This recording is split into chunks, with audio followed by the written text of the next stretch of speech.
Good morning, Buttercups. We begin today's journey by traveling to the beautiful but elusive land of the notebook. And we are in luck, because a small color has appeared on the horizon.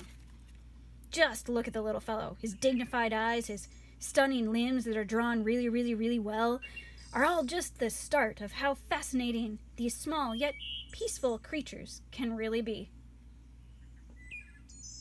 The notebook is the natural environment of the color, but they have been known to migrate far and wide to canvas, cardboard, buildings, cars, and even cave walls, surviving on a steady diet of pigment. The scientific name for these little animals is a hue. But for this documentary, we will continue to call them by their common name, the color. This particular color seems a bit shy, so we'll leave him be. Have a great day, little fella. Ooh. We've just come across a herd of neutrals. The whites, grays, and blacks are prevalent here in the notebook. They seem to be grazing on charcoal and pencil lead. We'll leave them to their meal.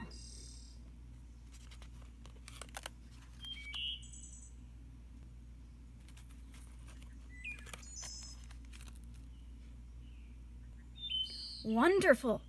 It seems that some of the neutrals have actually wandered off and are now rearing offspring with a few migrating colors. And what a display! The plumage varies with each couple. In the top left, we have a white and a lovely red. Their offspring is sporting a pretty tint plumage, which shows up as pink.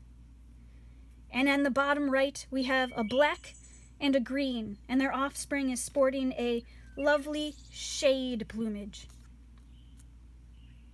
Although peaceful, colors can become stressed and lash out when they feel their family units are being threatened. So, with a final glance, we'll leave these little families to their day.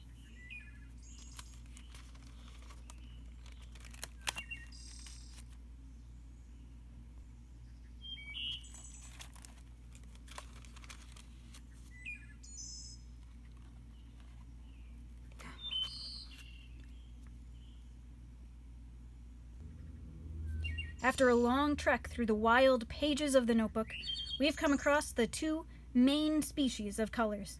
On the left, we see a herd of primaries, and on the right, we see a herd of secondaries.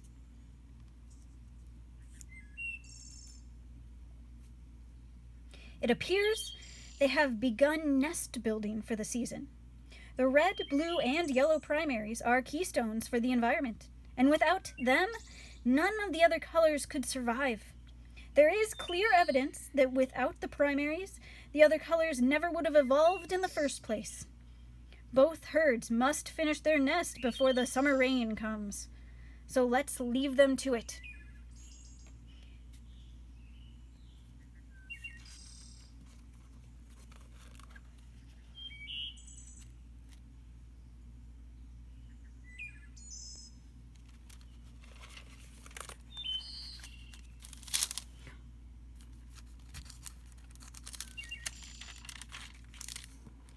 Quickly, look here.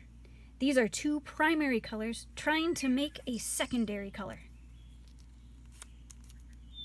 The beauty of nature is truly at work and drawn really well.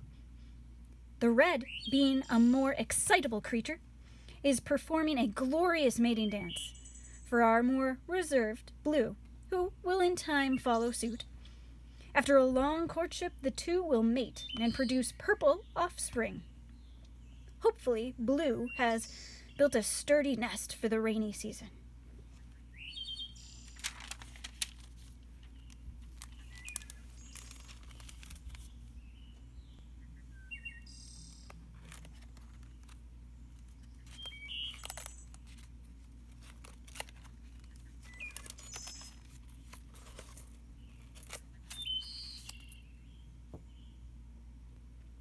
Look at our luck. We found a whole wheel of colors gathering at the watering hole for a drink. This color wheel behavior was first observed by Sir Isaac Newton. And, although it has changed over the years, this wheeling behavior seems extremely important to these small creatures. We can clearly see our primaries drinking first. Then, after they have had enough, the secondaries will get their turn, and finally, even the tertiary colors will get a chance to drink from the watering hole. The neutrals, being more reserved, will avoid the wheel and find water elsewhere.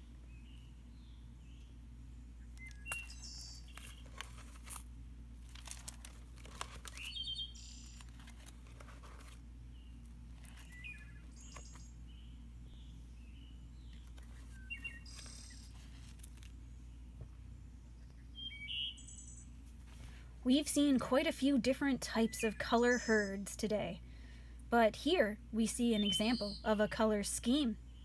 A scheme is just another term for members of a herd that break off to form smaller groups, often to graze or to watch for predators. There are different types of color schemes, and here we have a monochromatic scheme. This is when you have a color and a bunch of neutrals, oftentimes accompanied by the color's offspring. There are hundreds of different types of color schemes, but let's see if we can find another before we end our adventurous trip.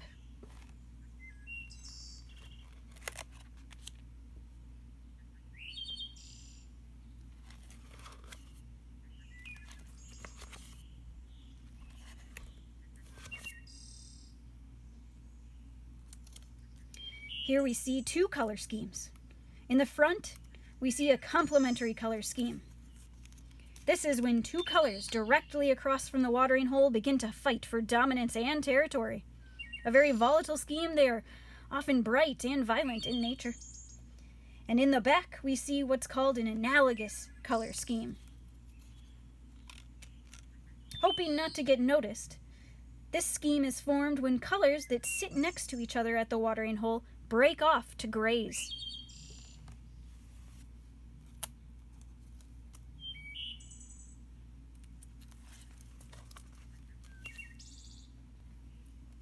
I think we have just enough time for a small hike.